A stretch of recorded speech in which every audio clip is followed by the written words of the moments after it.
Continues defending the second strike on a boat carrying drugs toward the U.S. that Democrats claim killed defenseless people that survived an initial airstrike. Democrats are raging that President Trump is blowing up boats full of drugs headed for the United States to kill more Americans. It's really important that people see what it looks like when the full force of the United States military is turned on two guys who are clinging to a piece of wood and about to go under, just so that they have sort of a visceral feel for what it is that we're doing. By the way, the individuals in that boat were not even aimed at the United States. So everything that they've done has been illegal.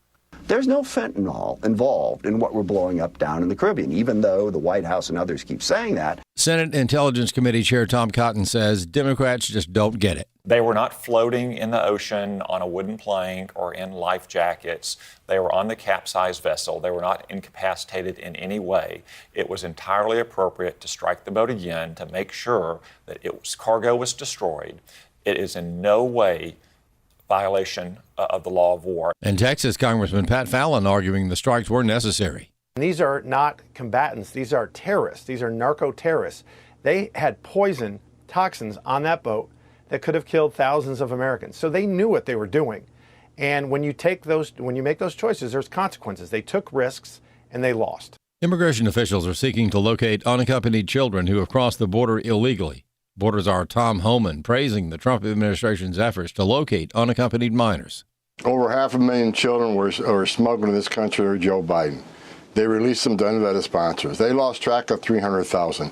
President Trump committed on day one that we will do everything we can to find every one of these children. We know many are in sex trafficking, many are in forced labor, many are being abused. The Trump administration finished another round of talks with Ukrainian negotiators in Florida on Saturday, but no major progress has been made.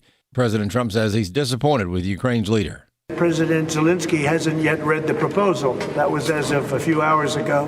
His people love it, but he hasn't. Russia's fine with it. A Republican representative in Congress has introduced a bill to ensure homeschoolers avoid discrimination in college admissions. Bob Kellogg has the story. Congressman Mark Harris of North Carolina says homeschoolers in many states are treated as second-class applicants because they're required to present excessive documents. Jonathan Butcher of the Heritage Foundation. In some states, there has been an issue where homeschoolers are asked to provide paperwork or evidence that they normally would not need to. So this is excellent because of the rapid growth of the homeschool population in the United States. We asked Butcher if the bill could get past Democrats, who have historically been opposed to homeschooling. Any proposals such as this that make it easier and more flexible for homeschool families to help their children take the next step, whether it's job or going to college, it should be welcome. He says since the pandemic, homeschooling has now grown to 3 million students, and it continues growing. Gas prices dropped by 8 cents over the last 2 weeks, but oil prices seem to be on the rise. Trilby Lundberg tells us why. Our gasoline demand is falling, not just for the season, but year on year, because these price cuts we are now seeing at the pump do not seem to be enough to offset other costs that consumers are bearing. Incoming winter weather could impact millions from the western to the northeastern U.S. Marianne Rafferty has more. Winter weather is causing major travel headaches. Thousands of flights were canceled or delayed on Sunday, and it's only expected to get worse. Fast-moving snowstorms will sweep across the northern plains, Midwest, and Northeast throughout the week. Iowa has already seen about 8 inches, and the Chicago area at least 4. The Great Lakes region is also expected to get hit the hardest. The system is also pulling in Arctic air. Some places could see wind chills in the single digits and teens. On Friday, the U.S. stock market again rose to the brink of an all-time high. And for today, U.S. futures are up. More news online at afn.net and the AFN mobile app. I'm Rusty Pugh. AFA Action takes attacks on the family seriously. The enemies of the family constantly employ new tactics to try to sneak past our radar. They know if we stand together, their evil plans will fail. Your gift to AFA Action allows us to stay vigilant against their onslaught. And if you give this month, you'll receive access to the Cultural Institute video When Your Faith is Illegal by Frank Harbor on AFA Stream as our thanks. You can make your gift today at afaaction.net. Welcome to Today's Issues. Join us for the next hour as we offer a Christian response to the issues of the day. Here's your host, Ed Vitagliano. And welcome to today's issues. It is Monday, December 8th. Christmas is just about upon us. I am joined in studio by Fred Jackson. Good morning, Fred. Good morning, Ed. And then Chris Woodward, news reporter extraordinaire for American Family Radio. Good morning. Thank you. Your check is in the mail. Okay. I will be. Due to the volume of mail, it may not get there until Boxing Day. until I forget. Do want to say hi to the Angberts. I'm sorry, I messed that up, who are visiting from West Point.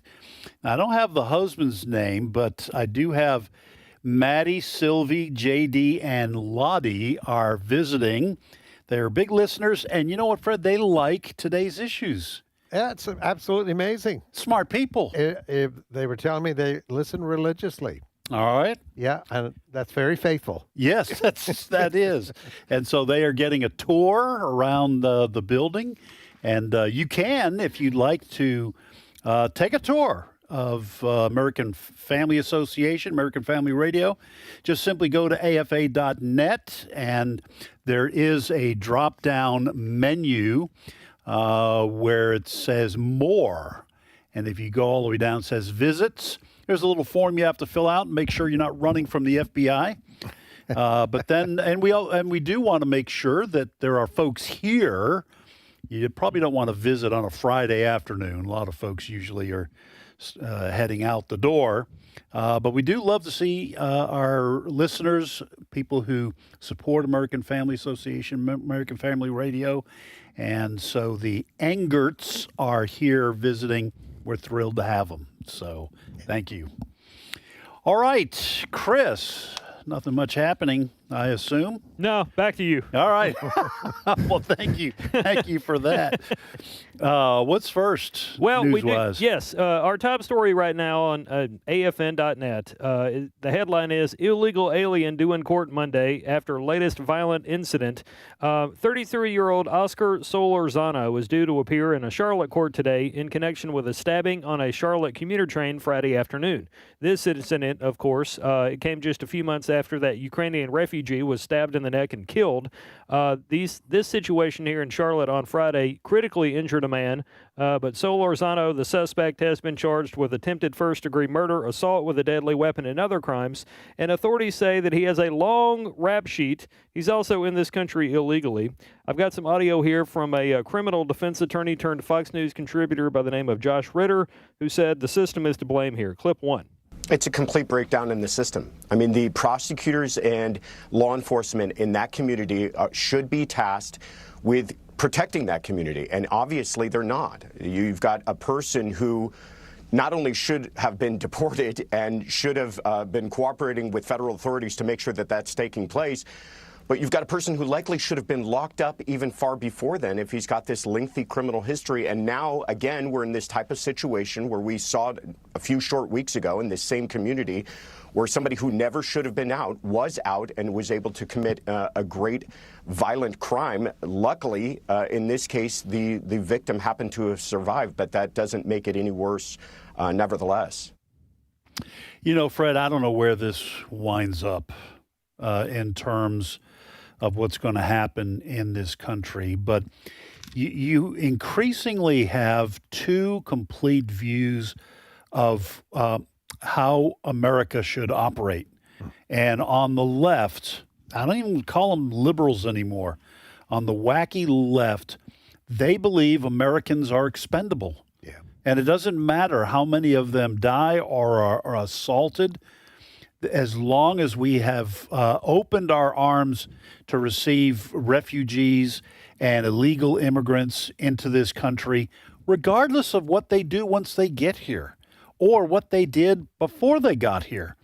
We do know places like Venezuela, others during the Biden administration allowed people to flood. They emptied their prisons, their mental institutions, and their jails and let people come into our country, and they're doing what criminals do. I obviously think that people can be rehabilitated, but it's not our job to rehabilitate the criminals from other countries. I just don't know where this ends up. I mean, when you have these blue cities and blue states that just don't care about the price that average Americans who are supposed to be here, the price that they pay at the hands of people who are here illegally. You know, if this issue of illegal immigration was to go to trial, the Democratic Party would be found guilty, because every time these stories like this latest one out of Charlotte, it is the Democratic Party that's involved. It was a Democrat President, Joe Biden, who opened the floodgates to allow millions to enter this country illegally. It seems consistently, and let's talk about the Charlotte case. Charlotte has Democratic leadership.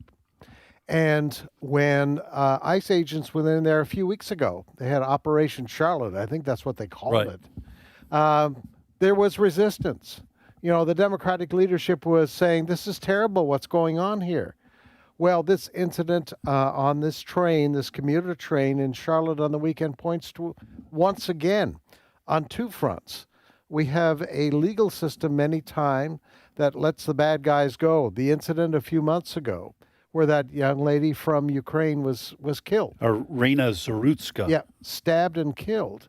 The guy that's been charged in that case was in and out of the legal system in North Carolina, I think more than a dozen times at least over the years. And this incident, this guy was deported, I think at least once, maybe twice, and then came back in again. You know, I'm looking at New Orleans. We have ICE agents down there now. They're arresting at least just in the first few days they've been there.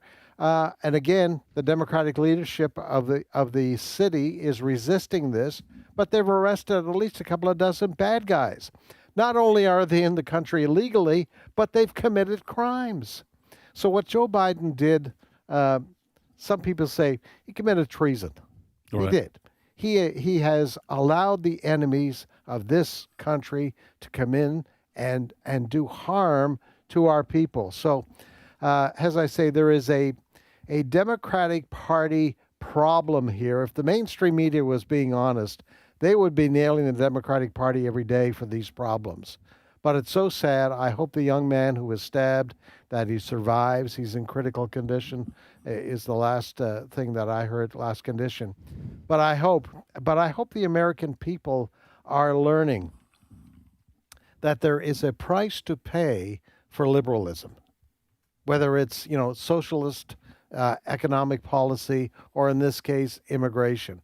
This country is paying an awfully heavy price for what Joe Biden did to our southern border. Well, and I do remember in the late 60s and into the 70s, leading in part to the election of Ronald Reagan in 1980, the Democratic Party became known for siding with criminals as opposed to victims. Yeah. And that just became kind of a part of what people thought about when they thought about the Democratic Party. And I don't know, whatever, 45 years later, the Democratic Party is back in that kind of position where they are defending the quote-unquote rights of people here illegally and the rights of people who commit heinous crimes. Yeah. I mean, the crime, most of our people saw this 4 months ago or so when Irina Zarutska, who was fleeing Ukraine, and the violence there, comes over here only to be stabbed in the neck on a train, on a subway. And the suspect in that case, DeCarlos Brown, has been charged with first-degree murder. But who on the left is standing up for this young Zarutska girl? Yeah. They're all defending. Now, I don't think that the suspect in that case was DeCarlos Brown was illegal, but he had a long rap sheet. He sure did. What are these people doing out? Yeah. I mean, to me, if we have to build more prisons to keep violent criminals in, then we should do it. Yeah. They should not be let out back on the street. And more we hear about judges letting people go, small amounts of bond, and they go back out and they commit more crimes. Yeah.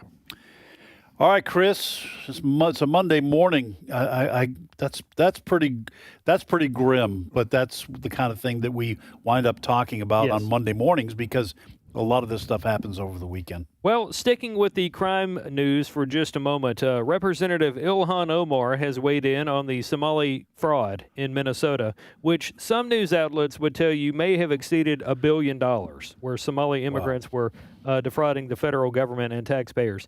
Ilhan Omar says that it's not the criminals who were to blame here, rather the FBI. Clip 2. If there was a linkage in the money that they had stolen going to terrorism, then that is a failure of the FBI and our court system in not figuring that out and basically charging them. I don't like my hair being on fire every single day, but she just said what we were talking about. Mm-hmm. She is not blaming the people who committed the crimes. No. She's saying they shouldn't even be charged. It's the FBI's fault. If the FBI didn't catch you, you're off the hook, is what she's saying, and you shouldn't be held accountable. I just don't know what to say about that kind of thing. And I know that's my job is to say something about it, but it's just hard to comprehend people who will excuse that amount of not just stealing money, not just committing fraud, but sending it to terrorist groups. Yes. I mean, why isn't this a bipartisan issue? The outrage should be on both sides of the aisle. Isn't it amazing? She made that comment on one of the weekend talk shows. Mm-hmm. It's amazing to me that she feels comfortable enough going on a show like that and saying, hey, it's not our fault, not the fault of the Somali community. Those bad FBI agents, they should have picked up on this. You know, the gall of her to be able to do that, but she feels comfortable doing it because she knows for the most part the mainstream media is not going to challenge her. I mean that the host of that program said she just put up her hand and said, wait a minute. Yeah. The FBI didn't commit a crime here. Right. It is the more than 70 people from the Somali community that have been arrested so far. By the way, they were talking about this on Fox and Friends this morning. Perhaps Ilhan Omar is responding this way because people associated with her election campaign are among those who have been arrested in connection with this scheme. And just in case there are some folks who don't know what we're talking about, the scheme is hundreds of millions of dollars, perhaps $1 billion of your taxpayer money, folks, have been abused by various agencies, a lot of them connected with the Somali community in Minneapolis, of taking COVID funds, for instance, to feed people. There's one case there in Minnesota where an agency was set up to feed a community, and they got federal money to feed 6,000 meals, all right? But there are only 2,500 people in the community, all right? So this is the kind of stuff that was going on. The money was just being handed out just like water, just pour it out there. And there were people in these communities that took advantage of that, just setting up, we talked about last week, one of the false agencies that was set up was to help autistic kids. Not one autistic kid was helped. Right. And the main issue being dealt with here is that some of this money reportedly has gone from the Somali community there in Minneapolis to terrorist groups in Somalia. Well, listen, to your point, Fred, and I don't know who was conducting this interview, but of Ilhan Omar. It was on CBS. It was on CBS. At the very least, if you are a reporter with any degree of integrity, when you have Ilhan Omar in Congress, okay, saying something outrageous like that, at the very least you should say, well, Congresswoman Omar, can you at least decry and say It is that what was done was criminal, and we need to find who did it. Even if you think the FBI should have caught them sooner, okay, can you at least say, please, Madam Congresswoman, that this is criminal conduct and should never have happened? And yes, the FBI needs to get better catching these people, but can you at least say that? I guarantee she would have sidestepped it because she should have said it without prompting. Yeah. And that's why I say this should be a bipartisan issue. This is American tax dollars going to fraud and to help prop up terrorist organizations. I don't know why both parties aren't outraged and calling for the heads of those. And then after you do that, both political parties can argue about whether the FBI was doing its job under the Biden administration, but at least take care of the first things first. Yeah. But the left and the Democratic Party is completely absent without leave on this issue. While your hair is on fire, I'll go ahead and mention this one. On fire. Because it may now be en fuego. New York City mayoral-elect Zohran Mamdani is spelling out immigrants' rights when facing ICE agents. In a video he posted on Sunday, he's reminding New Yorkers about their rights when it comes to interacting with federal immigration agents or ICE members. According to Mamdani, we can all stand up to ICE if we know our rights. Clip 10. We can all stand up to ICE if you know your rights. ICE is legally allowed to lie to you, but you have the right to remain silent. If you're being detained, you may always ask, "Am I free to go?" repeatedly until they answer you. You are legally allowed to film ICE as long as you do not interfere with an arrest. New Yorkers have a constitutional right to protest, and when I'm mayor, we will protect that right. I will fight each and every day to protect, support, and celebrate our immigrant brothers and sisters. Our immigrant brothers and sisters. Yeah. Well, you know what? If you're here legally, welcome. Welcome to America. We have laws and policies in place to allow in a certain number of immigrants every year for a variety of purposes. Sometimes that stay is limited. Sometimes you can stay longer than that and you get a visa and you can work and you do all, welcome. But that's not who we're talking about. And Mamdani knows it, but he's conflating those two, Fred, legal and illegal, so that people who welcome legal immigrants might be enticed to outrage over what ICE is doing with illegal immigrants. And all the things that he said are rights we all have when interacting with law enforcement. Yes. Whether it's city, state, or federal. Yeah. Okay. But I've seen videos of people who are handcuffed while they're squirming and arguing and fighting because they will not provide an ID. And then when they do provide it, I just saw one over the weekend, when they do provide it, and if they're here legally, they're let go. Yeah. And I listen, this is a perfect example of the Democratic Party moving further and further to the left on this issue. I don't think the majority of people in this country support that, but they also have other things on their dance card, the Democratic Party, that they are going to be promoting as we come to the midterms. And they're not going to be talking a lot about illegal immigrants and what they do to regular Americans on a regular basis. Even as a legal immigrant, I came into this country as an immigrant, most people know, almost 30 years ago. I've seen the documents. You've seen the documents.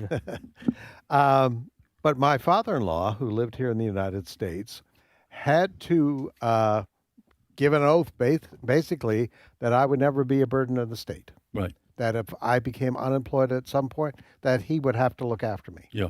That was part of getting that green card. Right. That I had to provide that guarantee. What Democrats are now saying, so we're moving beyond legal immigrants. They're now saying, these people come into the country, poor them, we ought to help them. Translate, help them. We ought to dump all kinds of money on them. Right. Free medical care, education, housing, all of these things, we should provide it. here's what I would say to these Democratic mayors who are like Mamdani there. Okay, you want to do that, New York? New York, you voted for this guy. This is his policy. Not a cent from the federal government. Not a cent. Right. Should go. Because we also know, we talked about fraud there in Minneapolis. We also know there's fraud going on to the 10th degree with regards to SNAP, food programs. Right. Across the country. That's, the Trump administration is looking in on that. This has become such a scandal, the way that the American taxpayer is being forced to pay for those who have broken into this country. Well, I mean, they've broken into it. Well, we don't have poor people of our own. Yeah. I mean, all this money that is going to those who are here illegally. And folks, listen, we've said on this show countless times, we understand the impulse of people in bad situations to try to get to America. I understand that. I listen. If I was a father, a husband and a father with a family, and we were suffering in Honduras or some other place in Venezuela, I would try to get my family to America. I would try to get for a better life. We understand that. We have rules for doing that if you want to try to get a better life. But all this money going to pay for all the needs that Fred just listed there for illegals, that could be going to our own poor. Yes. And to your point, Fred, it's an excellent point. If New York City wants to vote for Mamdani and do these kinds of things, then you spend your money. I don't want to do it. I don't want my tax money going to Washington, D.C., then being funneled to New York City to take care of people here illegally who are allowed in here, clearly on the part of the Democratic Party and the Biden administration, to become voters for the Democratic Party. Yeah. That was the plan all along. Everybody knows that. All right. We have more to talk about, folks. And listen, it's December. There's some cold weather. That should help if your hair is on fire right now, like ours is. These kinds of things are outrages. We do have other things we talk about here at American Family Association, American Family Radio, things that are brighter and more cheerful and give you a warm feeling in your heart. We just rarely discuss them on this show. Or just kidding. We do have some good news stuff every once in a while. But you are listening to today's issues on the American Family Radio Network. And we're going to take a short break. And when we come back, Chris Woodward will bring some more stories that are of interest to you happening here and abroad. Hope you'll join us.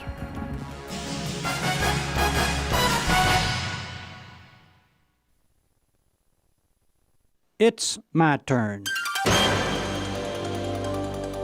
Here is your host for My Turn, Don Wildmon. Off the coast of the Atlantic Ocean in New England states, there are several places where ships would be in danger if they should be caught in a storm. Somewhere I read a story about a crew of men whose responsibility was to rescue the men on any ship which ran into trouble in one of those areas. There was a storm at sea and the wind was blowing real hard. The waves were extremely high and forceful. The storm was accompanied by heavy rain and much lightning. It was the middle of the night when the call came to the rescue squad that a ship was in trouble and needed help to evacuate their crew. The captain of the rescue squad woke his men up and told them to prepare to sail. As the group went out into the night, many of the men realized that it would be a very dangerous operation to attempt a rescue in such conditions. Still, the men were prepared to cast off and help the ship in distress. Just before they were ready to leave the safety of the harbor, a member of the rescue squad who was relatively new approached the captain. His face expressed much concern as he spoke. "Sir," he said to the captain, "do you think we should go out in these conditions? We might not come back."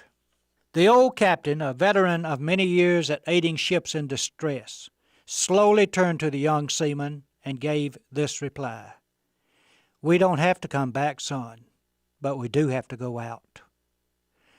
Too often in life, the fear of failure keeps us from setting sail on a course of goodness. We are afraid someone might not understand. We are afraid we might not be successful in our venture, and so we stay in the relative safety of the harbor. Very few great and worthwhile missions can be accomplished without taking the risk of sailing through some stormy seas. There's always the danger, once we chart our course over the stormy seas, that we might not return. And it is precisely this danger that keeps many people from ever leaving the shore. When Columbus set sail for India, he had no assurance that he would return. Indeed, he was told by many people that he would sail off the edge of the world and that his ships would never stop falling. But he had to go because he was captured by a dream that could change the life of man for good. When Jesus began his journey from Galilee to Jerusalem, his disciples probably tried to discourage him. They knew of the possibility that he would be killed in that holy city, that he would never come back. But still, he went. He didn't have to come back. He only had to go. Quite often in life, we'll find this to be true. We don't have to come back. We only have to go. This has been My Turn with Don Wildmon, a production of the American Family Association. Search me, God, and know my heart. Test me, know my anxious thoughts. See if there is any offensive way in me, and lead me in the way everlasting. Psalm 139, verses 23 to 24. American Family Radio. This is today's issues. Email your comments to comments@afr.net.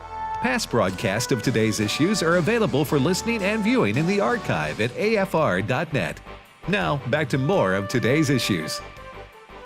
And welcome back, everybody. Ed Vitagliano sitting in for Tim Wildmon today, joined in studio by Fred Jackson and Chris Woodward. All right, Chris, it's going to be hard to beat that first segment in terms of irritation, the irritation factor. Yes. What else you got, well, news-wise? Let's take a minute just from crime and talk about maybe some extra cash. And I say that because President Trump has said several times now that he's thinking about giving some of the money back from tariffs and other things to the American people. Now, how this doesn't make our inflation problem bad again, I don't know, because I've asked that of several people and I get several answers. Nonetheless, President Trump is of the opinion that we may actually give some of the money that we've been bringing in from tariff revenue to the American people. Some people, politicians namely, want to pay off the national debt or pay it down. But President Trump told reporters at the Kennedy Center that he's still thinking about Americans getting a cut. Clip 5. I also think that, we're making so much money with tariffs that we'll also be able to make a nice dividend to middle-income people. We're talking about middle-income and lower-income people. We're not talking about dividends to rich people. If we go the other tariff route, and there are other routes we can go, but it won't give you the same pure national security as this one. This one is swift and very powerful. Now, before I turn to Fred here, what's that last part? What was he talking about? This is swift and powerful. What, talking about tariffs? Yeah. More like another round of... Basically an executive order saying, hey, give the American people some of the money here. Oh, okay. All right. Well, Fred, listen, this gets a little tricky because I know a lot of our listeners have been having, I'm just guessing, because almost all Americans are having a hard time keeping up with inflation. High cost of groceries hasn't really come down that much. The Trump administration has mentioned a thing here or two. Eggs are down and fuel is down. But overall, I think Americans are still getting hit in the budget, with how much everything costs. Prices escalated during COVID and during the fallout to all that money that was pumped into the economy in terms of prices going up, and it really hasn't come down. So what gets tricky, what I mean by it gets tricky, is when President Trump says we're going to send $2,000 to, I don't know, Chris, is that every family or every individual? It would be people of a certain income. But is it every individual or per family? That's the way it's been per family. All right. I believe. I'll double check. So there are a lot of people listening saying, well, I could use it. Yeah. I could use it, and no one's going to turn it down. And what the fallout, what the consequences are for the economy, people say, well, we could use some money. We're hurting. And it's the tariffs, and yeah, we want a dividend. And if you ask them, they're holding the check, and you're saying, well, but if everyone gets the check, then 6 months from now or a year from now, prices are going to rise another 7% or 3%. Or what would you do? There's a lot of Americans that are going to say, I'll take the check. Oh, for sure. And so I'm not an economist. I'm not sure how much this could drive up inflation or what the consequences will be. But if President Trump says to Americans, middle income and lower income, here's your check, they're going to take it. The Democratic Party has made it known that their big issue coming up in the election year next year, the midterms, is going to be this issue, and you've heard the word affordability. Yep. All right? That's the buzzword. That is the buzzword. And I feel for folks, because this is not an exaggeration at all, but I feel for folks, especially Chris's generation, young man sitting here, who, if you live in certain places, larger cities in particular, you cannot buy your first home. Right. Housing prices have just gone through the roof. You mentioned grocery prices. So the Democrats are going to hone in on this. So people are saying, okay, how do the Republicans respond to that? Because whether you're a Republican or Democrat, your grocery bill has gone up. Right. So something has to be done about that. It's not only perhaps getting a dividend from the tariffs, which I think most people will appreciate, but there's also, remember back the 24 election, where candidate Trump at that time was talking about programs, no tax on tips. Right. Those kinds of things. Those are the kinds of things that don't cost the government anything. Yes, you can say some revenue, but that's going to help immediately. It's going to help that waiter, waitress, whatever the case may be. There's going to be a reduction in the taxation for seniors. Right. We have a expanding senior population in this country. So the Republican Party is going to have to find some way to respond to the Democrat strategy of saying, look what has happened to you, America. The normal things that Americans took for granted, housing, groceries, and that sort of thing, you can't afford anymore. So the Republicans have to come up with some way. I have some sympathy for the argument, well, why not take the dividends from the tariffs and pay down the debt for this country? Because that's what's driving inflation. So something has to be done about that. But Trump is a business guy. He may be looking at this, and he's got some pretty sharp business people around him. This may be the way not only for an election year, but, it's Ronald Reagan said, it's, how did he put that? There was that saying, the government is here to help you. Those are the the scariest words you can hear is we're from the government. We're here to help. Right. Yeah, I'm all for the government backing away, and for people, because when the government backs away, hopefully it takes some of these big government programs that are costing so much, removing some of those to bring us back to that point where it eventually leads to more affordable housing. I think, correct me if I'm wrong, Chris, DeSantis was Governor DeSantis of Florida is now talking about, is it property taxes? Property taxes. Basically, you shouldn't be taxed on something you own. Yes. So I like what I'm hearing in that the government is backing away from taxation. There are several states now that don't tax your income. Right. We're getting there in Mississippi. We're phasing ours out to Texas, compete with states Florida. that don't do it. Yeah. Yes. I think that is a wonderful idea. If you can take that pressure away, that's going to help average Americans. Yeah. And that's where I think fiscal policy has to go. You go ahead. No, go ahead. Well, you asked me a minute ago, is this individuals or families? It could actually be both. I'm looking at the payment structure, and this is just a tentative thing. It's not set in stone. The amount frequently mentioned as a one-time payment of at least $2,000 per person. This means a family of 4 would be eligible for up to $8,000, assuming they meet the income requirements. What's the income requirement? Some people are talking about setting a certain limit somewhere between $75,000 and $150,000. Well, so that's what's getting kicked around. Fred, I would also add, and here's part of the insanity of where a lot of young people are. And I'm like you, Fred. I'm very sympathetic to what young people are going through.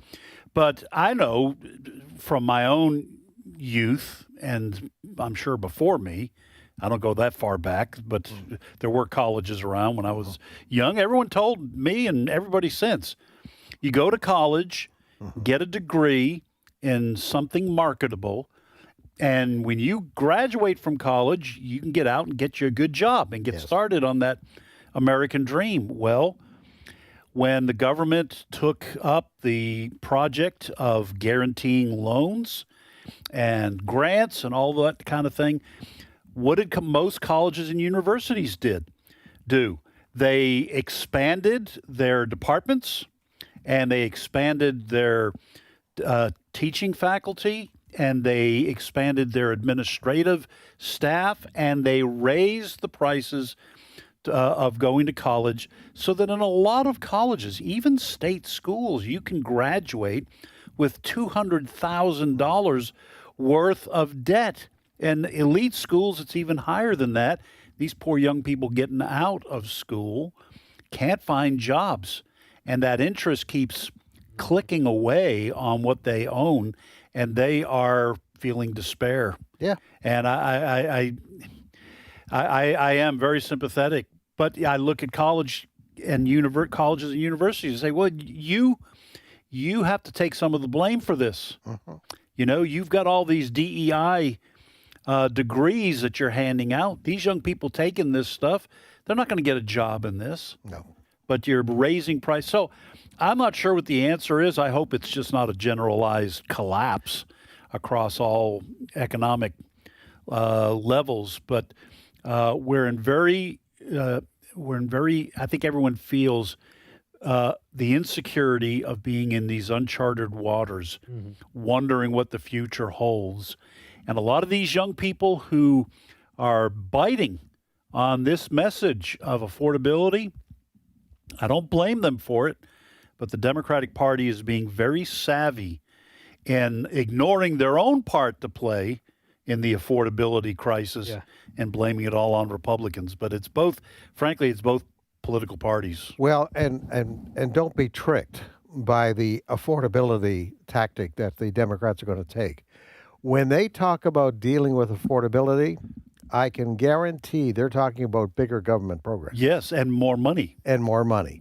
So, you know, just be so careful, folks, because the salesmanship is all geared towards we're here to help you. But as I've said before, once they've got you, that open palm of help becomes a fist. Because you end up having to pay for these programs somewhere. Well, and the money that is the government money that is going into these expanded programs comes out of and drains the private sector of funds. We've been talking about Zohran Mamdani's promise to open government-funded grocery stores. Yes. Well, that is going to undercut regular grocery stores, but the debt in this country that is expanding, it's just skyrocketing. That debt is going to threaten the financial existence of our country, because soon the interest on that exploding debt is going to consume all government money. Yes. There's not going to be Social Security. There's not going to be SNAP. There's not going to be military spending. Yeah. And what governments traditionally have had to do to deal with the paying the interest on their own debt is they have to lower the value of the money. Yep. and then you have inflation going out of control. And for the promise of these government programs, what we were just talking about, $2,000 a person, how tempting does that feel, folks, when you're listening? You're going, yeah, I could use that. Well, if you have the Democratic Party promising young people all these expanded government programs, we're going to cancel your college debt, we're going to do this, we're going to do that, how hard do you think it's going to be for them to say no to that? So when people feel like their own lives are no longer in their own control and they're not in charge of their own destiny, they will look to someone else to provide the help. And big government is always there until they run out of other people's money, as the saying goes. All right, Chris, got anything to add to that, or we move on? Let's move on here. Let's keep it with the economy for just a moment here. Absolutely. Some people and their news outlets would want you to believe that the economy is not in good shape right now. We're not spending as much as we normally would or we thought we would at Christmas, all these kinds of things. But the Trump administration says things are going well right now. Things will actually be better in the coming months. Don't take my word for it. Here's the Treasury Secretary in clip 9.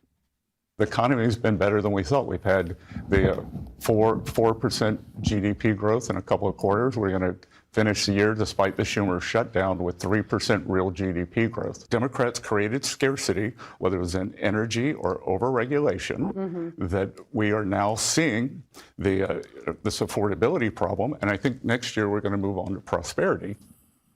That would be interesting if things actually did kind of line up and really start clicking next year, because obviously the midterm elections are going to be kicking off. You're going to have primaries going on in the late spring.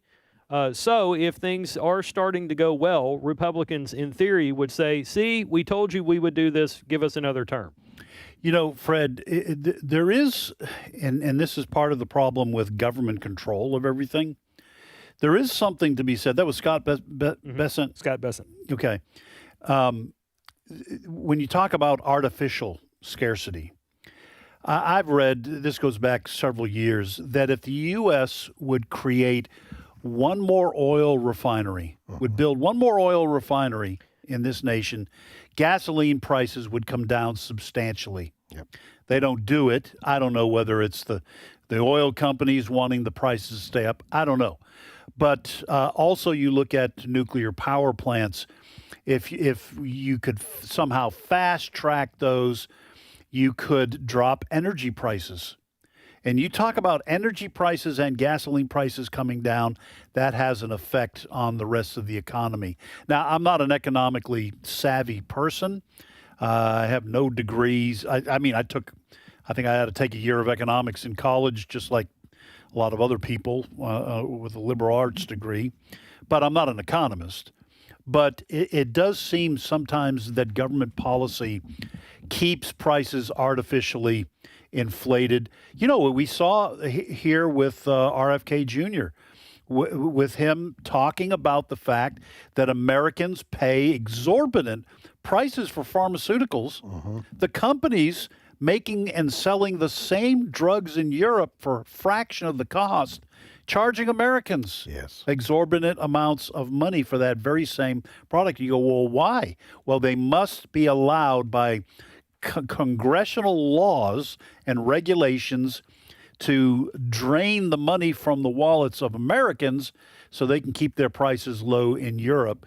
And that's why President Trump's America First policy has been so effective in communicating that.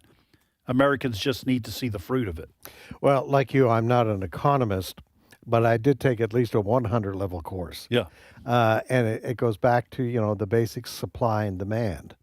And this kind of ties together with how we started the show today with regards to immigration. Because of the millions of people that Joe Biden allowed into the country, that put greater pressure on a limited supply, whether it's housing, food, medical care, all of those sorts of things, which drives the prices up more and more. And I think there's also an issue with expectation. America is the land of promise.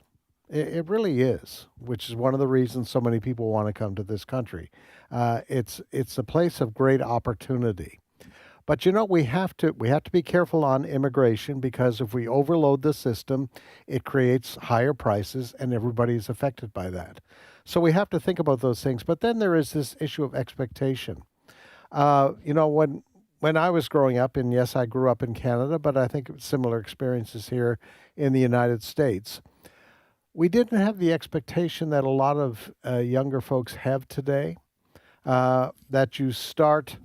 One of my jobs was working in a cemetery, to earn some money to keep up the cemetery. Yeah. And you start small.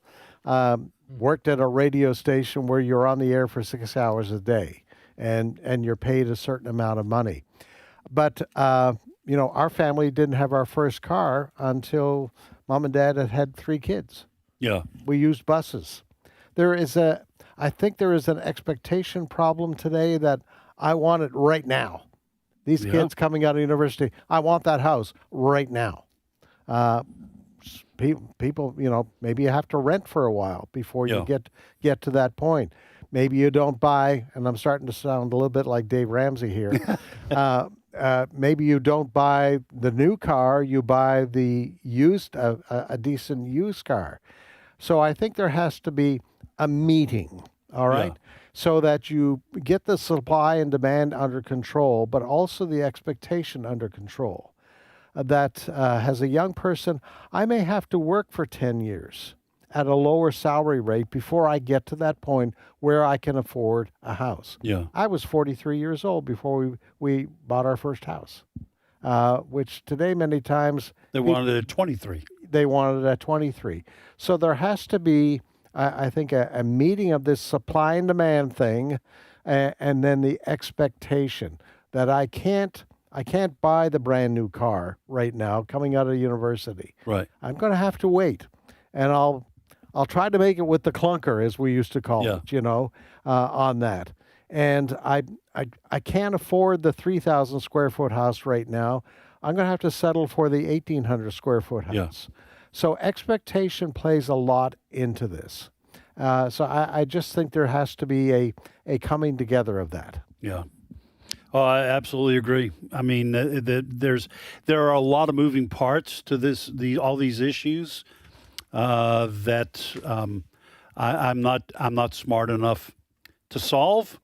Here's my worry, though: the people we send to Washington D.C.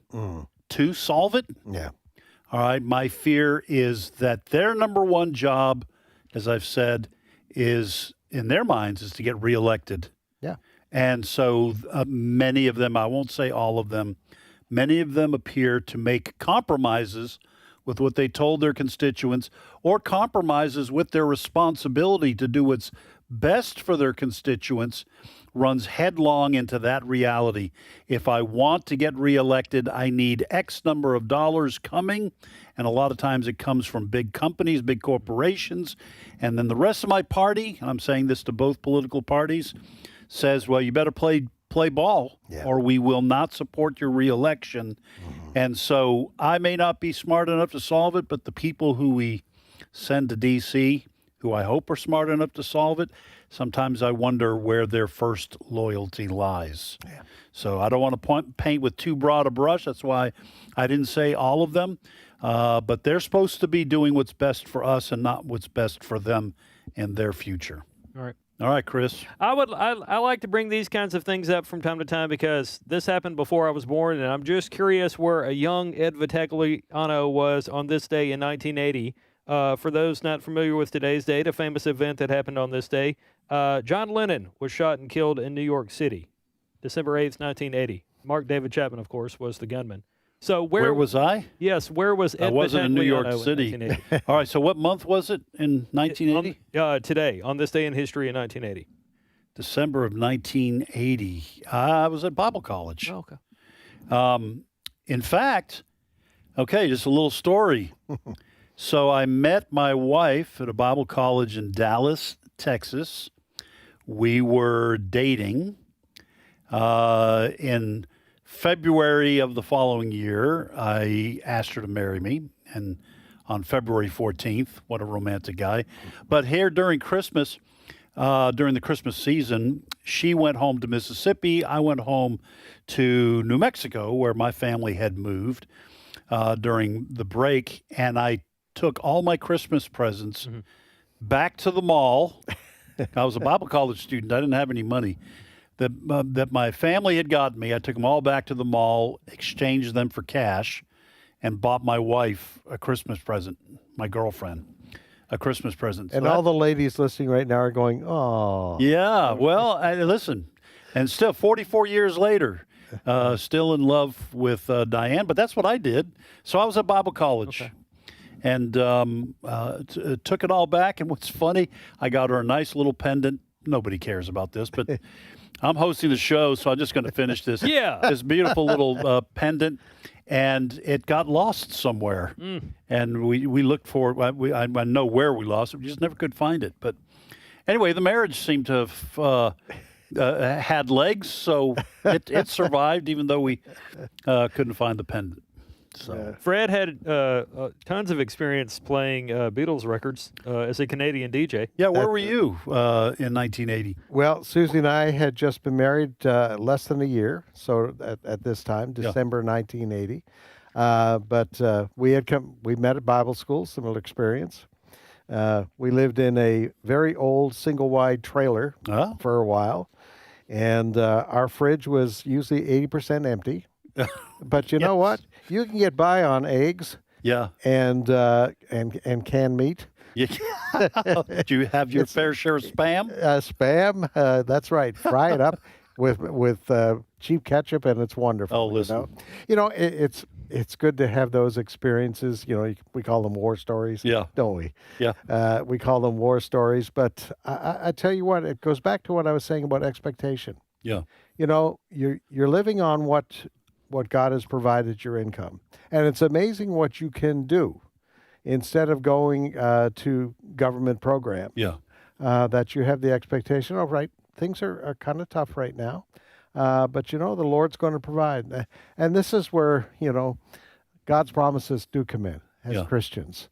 God has promised to meet our needs. And you know what? He met our needs. Yeah. You know, not always, it wasn't going to the restaurant 3 times a week. Yeah. You just live with that expectation. God's going to meet our needs, but we're not going to go out and get ourselves in debt because we want to live beyond where we are right now. And but God always met our needs. We did not go hungry. I drove an old 75 Ford Pinto. Ooh. At that time. Yeah, the one that you touch the back, it blows up. You remember those? Yes. But, no, I don't. I don't remember. Well, listen, my wife and I, our dates consisted of going to the mall and eating at McDonald's. Yeah. That's where those were our dates. Hey, let's just 60 seconds. Okay. You mentioned God. Yes. For a lot of young people, that's who's missing Yeah. in their lives. Yeah. And it does lead to despair, doesn't it? It does. If you don't have somebody that you know you can count on, Yes. the Almighty, Amen. you know, And His promises. yeah, and His promises. Yep. And folks, that's not just to provide drugs to provide opiate, as Karl Marx said, the opiate of the masses. It is the truth that if you put your faith and trust in Jesus Christ, He promises to take care of you. You may have to look the other way when it's the new car for the old clunker, but God will get you through, and that gives you a peace that passes all understanding. Amen. All right, folks, take a 5-minute break for news. We shall return. The views and opinions expressed in this broadcast may not necessarily reflect those of the American Family Association or American Family Radio. Faith, family, freedom. American Family Radio. Do you know the largest unpaid and untrained workforce in America? It's not in a factory or an office. It's the 65 million family caregivers. And if that is you, I understand the journey you're on. Peter Rosenberger has been a caregiver for 4 decades. He's the host for Hope for the Caregiver, Saturday mornings at 7 Central on AFR. This is American Family Radio, a listener-supported ministry of the American Family Association.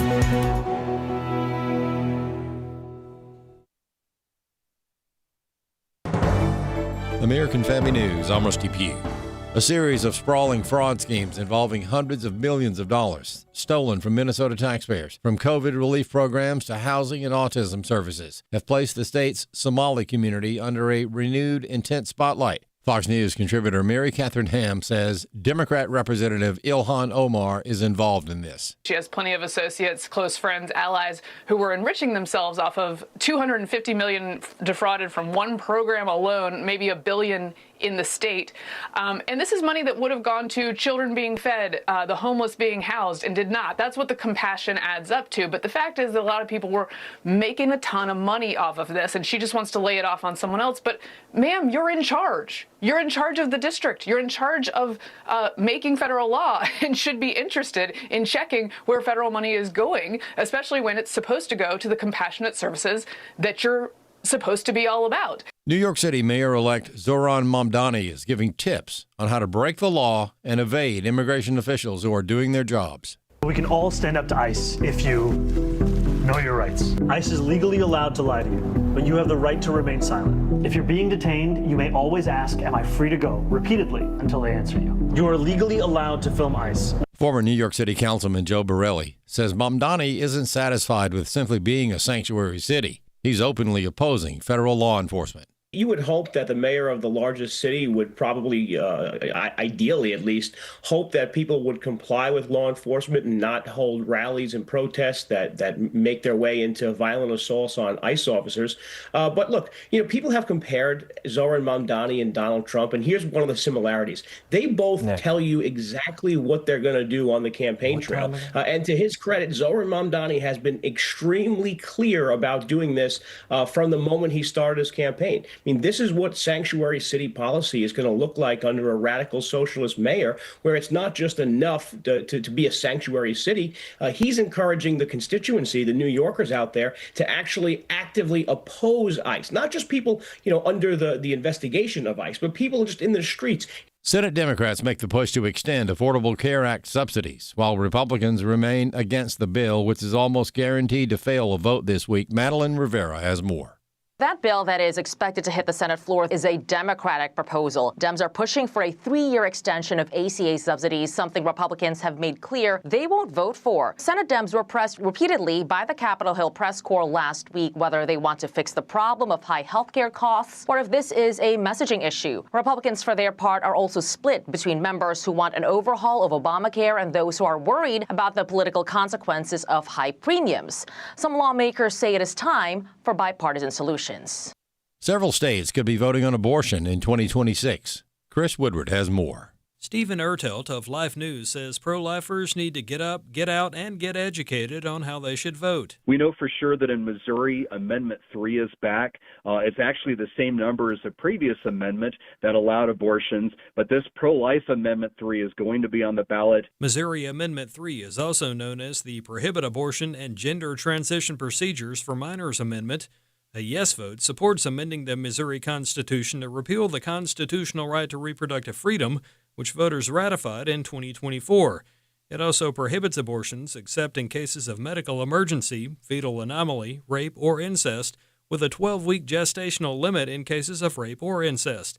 Susan Klein of Missouri Right to Life. We encourage people to vote yes on the Amendment 3 in 2026. Virginia could be another state voting on abortion next year. Ertelt says it's pretty much a given. It's going to be abortions up to birth, on demand, no limits, taxpayer funded potentially. And so that's an amendment that pro-life voters need to get out and work to oppose next year. I'm Chris Woodward. And U.S. stocks are hanging near the edge of their record heights. The S&P 500 is down 0.1%. The Dow Jones Industrial Average added 158 points. And the NASDAQ Composite was basically flat. More news online at afn.net and the AFN mobile app. I'm Rusty Pugh. Women going through the ordeal of infertility or miscarriage experience pain and loneliness that are too much for words. The Hannah's Heart Conference, January 30th and 31st, 2026, at Hope Church in Tupelo, Mississippi, can help bring hope and encouragement with biblical teaching from Jane Johnson and worship led by Phil King. For more information or to register, visit afr.net/HHC 2026. afr.net/HHC 2026. Today's Issues continues on AFR with your host, Ed Vitagliano. And welcome back. Ed Vitagliano sitting in for Tim Wildmon today. I am joined in studio by Fred Jackson, and now Steve Paisley-Jordahl joins us. How's everybody doing today? Well, I'm doing well. Fred, how about you? Very well. Very well. Good. Got most of the Christmas shopping done. Oh. We have finished ours as well. And, man, I'm just telling you, it's all about the grandkids. I was going to say, yeah. It's just... You've got 5 grandkids, and... I don't care if I ever get a Christmas present in my entire life, just as long as we can get stuff for those grandkids and see their happy faces. Sure. And but I will say this.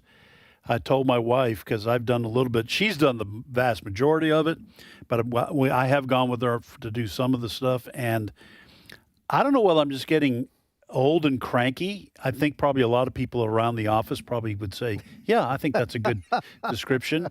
But I just don't want to be around scads of people shopping. I wish I could make an appointment, and just go in, get your shopping done and get out. But for the right amount of money, you can hire somebody to do that. Yeah, you can hire someone to do it. Well, part of the fun is doing it. And by the way, folks, the cranky part was I did devotion this morning, and I was sharing my frustrations with my iPhone, had an update overnight, and it just changed everything about the way it looked. And it doesn't take much to set me off. I just thought, why can I not read the letters, the numbers on my phone? So when I say cranky, I was being pretty cranky this morning, sharing my frustrations. We forgive you. Yeah. Okay. All right, Steve. All right. Hey, just a little news that's going on here. Just a couple hours before we came on the air, this would have been about 8:15 Central Time, 9:15 on the East Coast, and somewhere about 11:15 p.m. local time in Japan, they had a 7.6 earthquake that struck off the coast of Japan, about 45 miles west of Misawa, Japan.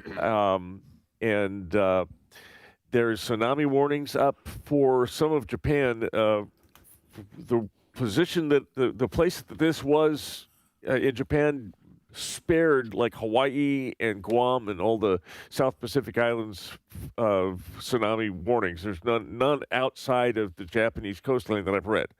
Okay. But huge, 7.6 is massive.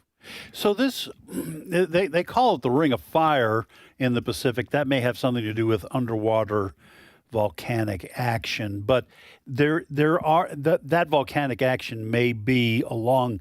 There's a fault line, right? Tectonic plate. Yeah, that runs right through where Japan or near it. So and they get these there. Ring of Fire. The earthquake fault line that goes through the San Andreas, that goes through California, is part of this same thing. It's literally a ring that goes up. I suppose it starts down in South America, but it comes up through California, up through Washington and Alaska, and over. You've seen the earthquakes up in Alaska, and over back down, curves around back through Japan and on down. And this is a tectonic plate that does some shifting. Basically, it's one of the. And you have a lot of active volcanoes that are in this thing. And this is one of the things that happens when you have these places and volcanoes and everything. You have earthquakes as well. Yeah. Wow. So, all right, 7.6. That is getting up there. Yeah. And so when they give a tsunami warning, how much time? I don't want to belabor this. Okay, I'm just interested in it. And so, how much time between the earthquake and the expected tsunami? Well, of course, that all depends on how far away it is. If this were to go to the West Coast, it's not unheard of for it to be hours, several hours, almost a day. It can take for the tsunami wave to cross the Pacific. Wow, or more. that's freaky. Yeah. Well, nature's just unbelievably powerful in its effects on human existence. Anyway, very interesting. That happened this morning about 8 o'clock our time. Okay. All right. All right. If you take a trip down one of the halls in the White House, you will see a picture of the presidents. And the Trump administration, with a little bit of humor, has decided that there's President Trump 45, and then there's a picture that's supposed to be Joe Biden 46, and then there's another President Trump 47. And they've replaced the Trump 46 with an auto pen, picture of the auto pen. So that has, it's Obama, Trump, auto pen Trump. Well, it's not the only place that they are making some changes. At one of the halls at the Health and Human Services Department, they have all the list of the officials that have been in charge there, including one who we came to know as Admiral Rachel Levine, who is a transgender a man who thinks he's a woman or wanted to be a woman and went by Rachel. Well, they have changed his name back to Richard on the wall, obviously without his consent. But this is part of the return to common sense, I think we would say, from the Trump department when it comes to this transgender issue nonsense. They have decided to put on the 7th floor of the Humphrey Building. You'll find a line of photographs, and one of them is now says Richard Levine. Interesting that the story I'm reading this from is from NPR, and they never use that name. They just say the Rachel's former name. Former name. Yeah. Well, Fred, quote unquote, Rachel Levine, transgender woman, okay, just got transitioned back. Yeah. According to the Trump administration. So I guess you can go back when it comes to listen, there's no end, seemingly, to the sense of humor that you see coming out of the Trump administration. Now, the other side doesn't see this as funny, but most people who know you can't change. My granddaughter just walked by with my daughter-in-law. So, folks, I'm freaking out a little bit. The littlest one. That's okay. Anyway, so the Trump administration doesn't want to fool around with this kind of stuff anymore, changing quote unquote her name back to his name. I understand they get very insulted by this, but then again, we're all having to deal with what the trans community is trying to force on everybody, so a little blowback is to be expected. Well, I was always of the opinion that Rachel should have stayed Richard. Yeah. Because Rachel ain't looking good. Well, you're not going to get any arguments from anybody. Absolutely. So, listen, you know what? It's really interesting. The left is always big about science. Yeah. Science. Follow the science, Fred. Follow the science. And making fun of, if you have a conservative point of view, flat earther. Yeah. All this kind of thing. I'm sorry, folks. XX and XY. It will forever be, because that's how God designed things. Right. And you can talk about, I feel like it doesn't change anything. It really is quite silly, and it really is 180 degrees to good science. You cannot change your sex. Right. I don't care. You can talk about feeling, but this idea that I feel this way, therefore I am. We've talked about this before. I can feel like a 747 pilot, but I'm not. I'm not. And we don't want you getting in the 747 to fly one. Certainly don't. I can feel like a brain surgeon, but I'm not. And you don't want me operating on you. Right. This goes, and I'm in a more serious tone here, this goes to the degree of rebellion against God's design. Right. That's what it is. It is mankind saying, I decide, mankind saying, I'm the God of my life. And it's a rebellion against God. It must grieve our Heavenly Father when he sees what mankind is doing. But there's a price to pay for this. There's a price to pay. And we need to be praying. I understand that psychologically speaking, there are people who are confused out there. Yeah. but we ought not to cater to the confusion. The confusion ought to be treated. Hey, listen, we don't do that for people with eating disorders. No.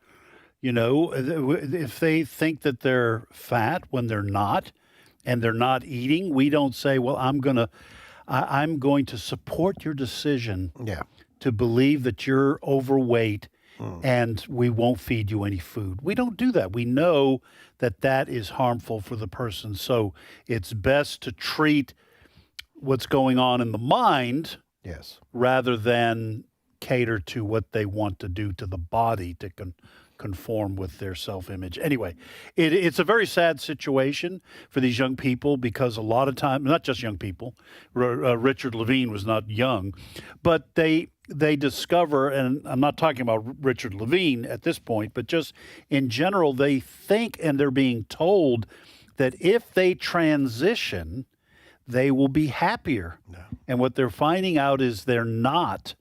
And I wonder if that doesn't tie into some of those that turn violent.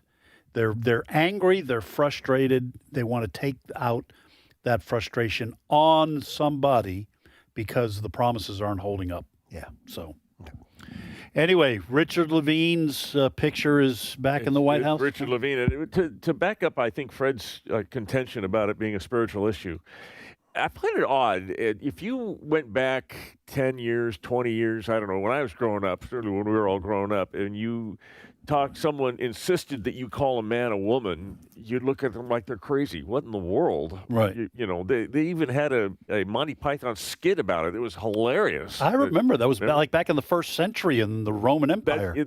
Well, yes, the skit was about someone back in there saying, I want to be a woman. Yes. But the fact that they insist that you play along right. is, I think, a sign of that this is a spiritual thing, because the rebellion against God to say that it's not just, if someone wants to say they're a woman, they can do what they want. It's America. They got freedom to do it, but they can't tell me that I have to play along. But yet they're insisting, and if they had their way, they would sanction me if I didn't. And they do in some countries. In some countries, yeah. In Western countries. Oh, man. The UK England, and in Canada others. more increasingly, too. Yeah. All right. All right. Gambling has become a huge thing. I don't know if you've seen some of the scandals going on in the NBA with gambling. Oh, yeah. They're talking about throwing games, and there's some prominent NBA players caught in a poker scandal and everything. Gambling is huge. Well, it's mainstreamed now. ESPN, you can gamble on, they're telling odds all the time if you listen to football games. CNN has signed a contract with a prediction market app called Kalshi. Called what? Kalshi. Kalshi. And basically it gives odds on bets like, will the peace plan in Gaza go through? Will they, or who's going to win this particular election or not? Or what are the odds that President Trump sends out a tweet on this or that? Just about anything you can think of, they can make an app. You can make a bet on it. I think they're called prop bets. Well, the prediction market, CNN has partnered with it. You are going to see, scrolling along the bottom line, odds on certain news events now that you can bet on, and you will see, according to Axios, the data will be featured on CNN's air through real-time data tickers and can be referenced across CNN's platforms when journalists discuss news predictions. So there's going to discussion. Nothing happens. There's something when I was covering this topic when I was working at Focus on the Family, called the Iron Triangle. Every time you have, this is a physical location, you bring in gambling. You bring in sex trafficking with it. You bring in the family breakdown because of divorce. Right. And what's the other? There's another one. Drugs follow it. There's a whole bunch of social ills that always accompany like gambling. if you get a casino or something in a community. Exactly. Organized crime is what it was. Yeah. Okay. Organized crime, divorce and financial issues, and all the social ills that come with organized crime. Right. And so now organized crime and news, I don't know. We've seen there's a whole discussion now about organized crime being involved with this NBA scandal. So I don't think anything good can come of a partnership between CNN and Kalshi, but it has been signed. Well, shame on CNN. Well, I was just going to ask you, do you think that this is in part because legacy media like CNN are starved for cash? No. And they're having to make a deal with the devil because that's got nothing to do with news. No. Having this deal with Kalshi. I mean, it's got nothing to do with news. Oh, I don't think there's any question. This is a financial stream for CNN, which is hurting. But shame on them for doing this. Because as Steve has pointed out, this is going to be a crawl on the bottom of the screen on the potential for something happening. And there's also potential for corruption. CNN cannot control the outcome of a story. I know that. But people starting to bet on it, the third party involved can start manipulating things. Yeah. There's as Steve has just pointed out, there always seems to be crime associated somewhere with gambling. But when it comes to this, it's got to be pure financial for CNN. Well, you're talking about human nature. Human nature, if someone can make money off games of chance or even games of skill, I see it's everywhere. On hockey, when I'm watching hockey, that you can bet on who's going to score the next goal. You can bet on anything, as Steve was talking about. But whenever people can make money off a certain outcome, the temptation will be there to influence the outcome so that you get a bigger payout. Yes. And if you have to perhaps grease someone's palm with a little bit of a bribe in order to make your desired outcome come true so you can make buku-koodles of money, human beings will find a way to do that. Yeah. The Bible talks about bribes, bribing judges. Okay, that is you're spending money to get a desired outcome. This is right down the middle of the plate in terms of human nature. And you are going to have people who are going to do corrupt things to get paid. Yeah. And to help whoever's paying them get a bigger payday. It was just asking for it. The NBA story, a lot of people couldn't figure out some of the players that have now been indicted. Yeah. They're multi-million-dollar players. Yeah. Why would you do it for pocket change? Basically, I've not understood this. Now, they haven't been convicted yet, my understanding. There's some allegations against them. And you hear more than occasionally, I think, of these athletes who make millions and millions of dollars and yet are still in financial constraints because they have no idea how to deal with millions and millions of dollars of income. They waste it. They gamble it away or whatever. And so it's a dangerous proposition. Yeah. To put it, but even with the NBA, for example, there was some players took themselves out of games early because there was a over/under on how many minutes someone would play or how many points they'd score. That's interesting because it lowers, it erodes confidence in the games. And I'm not saying that's a critical part of our moral structure, but I was watching somebody sent around on social media a clip from a football game. You see that where the player was running for a touchdown and the defender was a few yards behind. It looked like an easy score. Yeah. And the guy slipped out of bounds. Now, maybe there's a logical explanation for that. There can be a logical explanation for that, rarely. But I think what the allegation is that they are trying not to score points so that one side or other of a gambling concern can make money. I never would have, but I guess what I'm saying, I never would have thought that possible if it hadn't been for all this other noise about betting and gambling, because I thought, why did he step out? I haven't heard a good explanation. And again, maybe there is. I'm not naming the player. I don't even know I can recall the player's name. But credibility for the sport and trust and confidence in all sports is going to degrade to the point where we don't expect anything other than corruption, and that's a very dangerous place to be. The reason that might be, just for clarity's sake, the reason that it might be legitimate is if you are a team and you have the ball, you're up by 4 points, and you've got a good solid field goal kicker and everything, and you want to score, but you don't want to leave the other team with a whole bunch of time left to take the ball back down the field. So they got Tom Brady on the other side that can just, they might go out, they might run a few running plays to run some clock off before they kick the field goal to win the thing instead of giving the ball back. So that's one of the reasons they could have, but I've seen players in the situation you're describing continue to run down the field, and then just before they get into the end zone, they lay down or they kneel down so that the clock keeps running. It could be, and I didn't do a whole lot of but there's searching, a lot of speculation. But there's a lot of speculation about these kind of things. And, well, it's just like, Fred, and we kind of wrap this up here, but just like with elections, you've got to trust the process.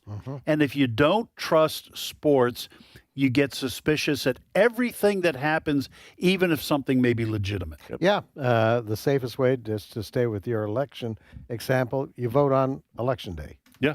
Now, I know, our military people, yes, they have to vote in advance, but that can be closely watched and regulated. But the safest way is to have people, one ballot, one person on election day. And you show up. And you show up. With an ID. Yeah, that's right. Yeah. All right, let's end here because one of the things that I talk about a lot on this show, and in fact for my job with American Family News, is artificial intelligence. And there is a new breakthrough on artificial intelligence that I wanted to tell you guys about. It's in the field of GPS, getting you from here to there. And, well, let's just listen to Cut 16. Okay, where are we going here? Try new wife GPS mode. Thank you for choosing Wife GPS. Well, thank you very much. You look cute today. Oh. Wow, that's kind of fun. Right turn, now. Okay. Wait, never mind, it's the next one. Sorry, What? It looked like it was this one. Turn right, you missed it.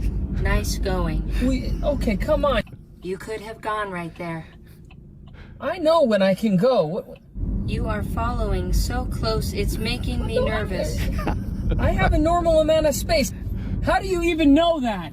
I thought you knew that was the turn.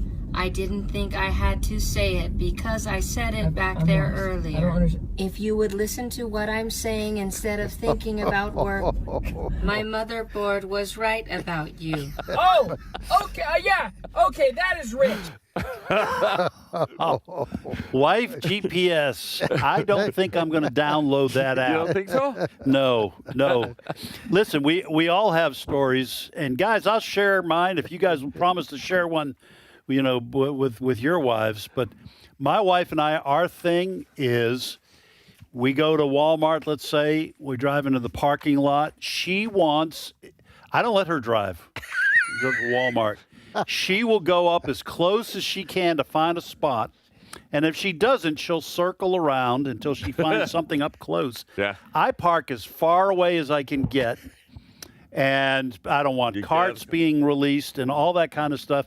And she says, what, you can't get any closer? That's what I get. All right, Fred, what's your story? My wife listens to the program. She's perfect. I've got She's nothing. perfect. That's She's great. perfect. That's great. There is that little thing out there, My Little Helper in the Car. Yes. Have you watched some of those videos? My Little Helper in the Car. And that's the wife? It's the wife, yeah. The wife. Yeah. Of course it's the wife. And listen, for those of us married men who love Jesus, our wives are a gift from God. The gift that keeps on giving. So, my wife is shopping, so she's not listening to the show. And if you say I said this, I'll deny it. All right, folks. Tim Wildmon should be back in the captain's chair tomorrow. You've been listening to today's issues, and you know what? We appreciate you tuning in and listening. And I got good news for you. On American Family Radio, there is more great programming directly ahead. And Lord willing, we'll see you right back here tomorrow.